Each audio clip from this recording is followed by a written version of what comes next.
हर दिन दुनिया का लगभग 20% क्रूड ऑयल ईरान और ओमान के बीच एक कम चौड़ाई वाले रास्ते से गुजरता है, जिसे कहा जाता है स्ट्रेट ऑफ हॉर्मुज।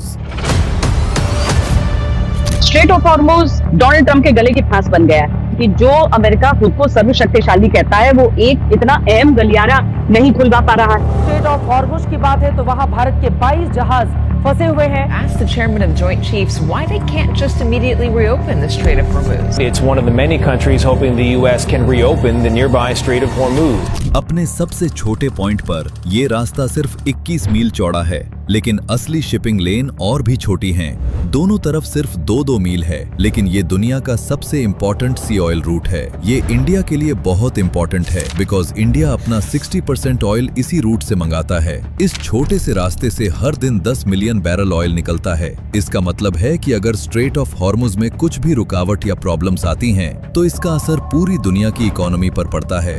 हाल ही में ईरान ने इस रूट को बंद करके सबको बता दिया है कि ये पॉइंट जियोपॉलिटिक्स के हिसाब से कितना जरूरी है, इसलिए अभी यहाँ वॉरशिप्स पहरा देते हैं। ऑयल के टैंकर्स का इंश्योरेंस प्रीमियम बढ़ जाता है और शिपिंग कंपनीज हमेशा इमरजेंसी प्लान्स तैयार रखती हैं। ये रूट दुनिया की उन जगहों में से है जहां एक छोटी सी गलती एक बड़े वॉर को जन्म दे सकती है।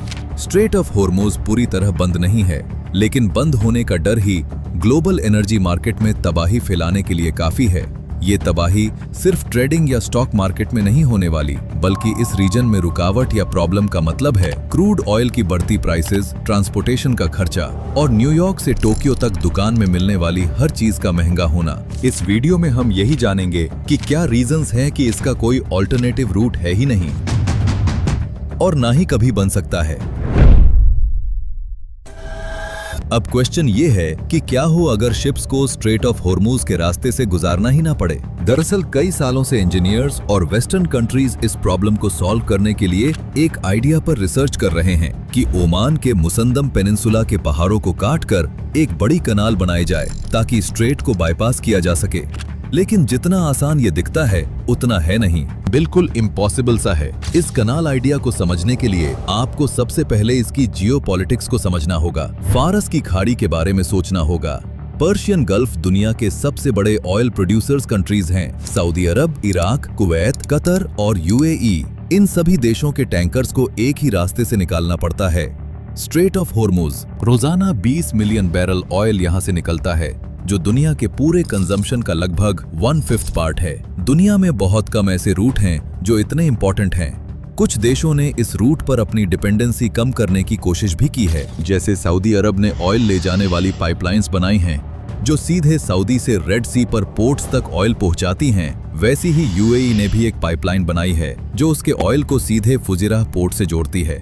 लेकिन पाइपलाइन से सिर्फ एक लिमिटेड डिस्टेंस तक ही ऑयल पहुंचाया जा सकता है। बाकी दुनिया के लिए शिप्स ही सबसे बेस्ट ऑप्शन है।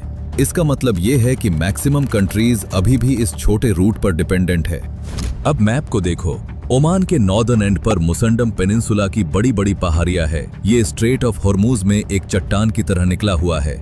यहाँ पर्शियन गल्फ और गल्फ ऑफ ओमान, मतलब ओमान की खाड़ी के बीच की दूरी बहुत कम है, सिर्फ कुछ माइल्स।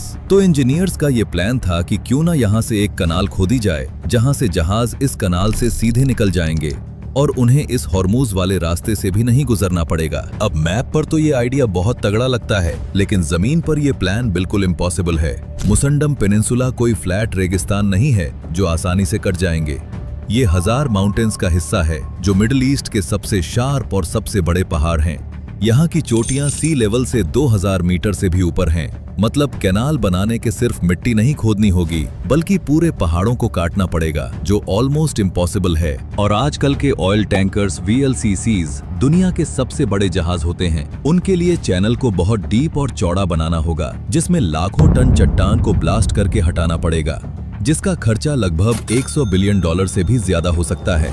अब ऐसा नहीं है कि पैसे की प्रॉब्लम है या बना नहीं सकते, लेकिन पैसे के अलावा पॉलिटिक्स भी एक बड़ी रुकावट है। मस्कट पेनिनसुला ओमान का पार्ट है और अभी तक ओमान का ऐसा कोई ऑफिशियल प्लान नहीं है कि इसको काट कर ऐसा कुछ बनाया जाए। इसमें ओमान की सिक्योरिटी की भी बात है। एक और कंक्लूजन ये है कि कनाल बनाने से प्रॉब्लम्स खत्म नहीं होगी, बस बदल जाएगी। एक आर्टिफिशियल कनाल को भी ब्लॉक किया जा सकता है। और अगर इस कनाल पर किसी ने मिसाइल से अटैक वगैरह कर दिया तो फिर वही सिचुएशन होगी जिसमें बिलियंस ऑफ डॉलर्स का नुकसान भी हो सकता है। अब फिलहाल तो स्ट्रेट ऑफ हॉर्मूज दुनिया का सबसे इंपॉर्टेंट और टेंशन वाला रूट बना रहेगा, बिकॉज ये ईरान के अंडर में है और जब तक ये ईरान के कंट्रोल में रहेगा तब तक ईरान इसको एक वेपन की तरह यूज करेगा।